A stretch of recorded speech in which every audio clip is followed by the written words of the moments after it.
Bulan Ramadan. Pelan-pelan ia berjalan seperti angin gurun yang datang diam-diam, tapi membawa kesejukan yang tak bisa dijelaskan dengan kata. Di tanah asing ini, ia hadir seperti sahabat lama, membungkus rindu, menenangkan gelisah, dan menguatkan hati yang jauh dari rumah. Kami menjalani hari-harinya dengan sederhana, sahur dalam sunyi, berbuka dalam syukur, sholat tarawih di ruangan kecil yang kami ubah jadi surga kecil. Tidak ada beduk, tidak ada pasar takjil, tapi ada senyum hangat yang dibagi, ada doa yang naik tanpa jeda, ada harapan yang kami titipkan pada langit Arizona yang setiap malam menjadi saksi. Kini Ramadan pelan-pelan berpamitan. Seperti tamu yang baik, ia tidak tinggal selamanya, tapi meninggalkan jejak yang dalam. Di penghujungnya, kami merasakan campuran rasa. Haru karena akan berpisah, bahagia karena telah diberi kesempatan. Dan disinilah kami berdiri, menanti fajar pertama Syawal dengan hati yang ringan dan jiwa yang ingin kembali ke yang fitrah. Dari timur jauh, tempat mentari lahir di antara pulau dan laut, kami tiba di gurun barat, membawa rindu, membawa harapan, dan hari ini membawa makna lebaran yang tumbuh dari kebersamaan di tanah asing. Pagi itu takbir mengalun pelan, bukan dari masjid besar, tapi dari hati yang pulang pada fitrah. Arizona mungkin tak mengenal Idul Fitri, tapi kami merayakannya dengan utuh, dalam sunyi yang penuh makna, dalam langkah kecil yang penuh cinta. Inilah pagi yang fitri, bukan karena suara ramai atau baju baru, tapi karena hati yang lapang dan jiwa yang bersih setelah sebulan ditempa sabar dan harap. Dalam pelukan dan genggaman tangan, kami temukan kembali arti rumah.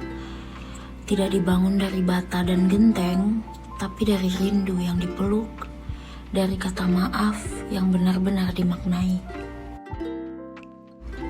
Di sebuah aula sederhana yang disulap menjadi ruang keluarga, harum opor dan rendang menggantikan aroma gurun. Halal bihalal menjadi jembatan antara kesibukan dan keikhlasan, antara jarak dan kehadiran. Di atas meja sederhana ini tersaji lebih dari sekedar makanan.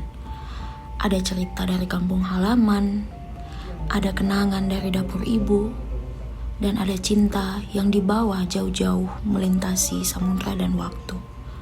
Setiap suapan adalah pengingat bahwa meski tanah berpijak telah berganti, rasa dan budaya tetap terjaga. Disinilah, dalam tawa dan cerita, kami menemukan kembali makna Idul Fitri. Bukan pada kemewahan, tapi pada pertemuan. Pada tangan yang menggenggam erat, dan kalimat sederhana yang menyejukkan jiwa. Mohon maaf lahir dan batin. Kami duduk bersama, bercerita tentang masa lalu, tentang tanah yang kami cintai tapi harus kami tinggalkan sementara. Arizona mungkin terasa asing, tapi saat logat kami bertemu dan sambal menyatukan lidah, kami tahu kami tidak sendiri. Dalam tawa yang lirih, kami temukan kekuatan untuk melanjutkan langkah dengan harapan yang tetap menyala. Dalam pelukan halal bihalal ini, kami merasa seperti kembali ke pelataran rumah nenek. Tempat dulu kami belajar bahwa maaf adalah bentuk tertinggi dari cinta. Dari timur jauh ke gurun barat, Lebaran kali ini kami rasakan dalam sunyi yang bermakna, dalam kesederhanaan yang menyentuh. Tidak ada kemegahan, tapi ada ketulusan. Tidak ada keramaian, tapi ada kebersamaan yang menguatkan. Kami tidak sedang mencari kampung halaman, Tapi kami sedang membawanya ke sini dalam rasa, dalam budaya, dalam doa-doa yang tak pernah putus. Arizona memang bukan Indonesia, tapi di sini kami membangun ulang rumah itu lewat bahasa ibu, bumbu dapur, dan pelukan yang tak lagi terasa asing. Lebaran ini tak mewah, tapi justru disitulah letak keindahannya. Karena kami tahu, selama hati ini masih saling menemukan, rumah akan selalu bisa dibangun, bahkan di negeri seberang. Cerita negeri seberang, karena setiap jarak punya kisah, dan setiap kisah adalah cara kita tetap pulang. Meski jauh dari tanah kelahiran, tapi tak pernah kehilangan hangatnya lebaran. Karena jarak hanya soal peta, tapi rasa tak pernah mengenal batas.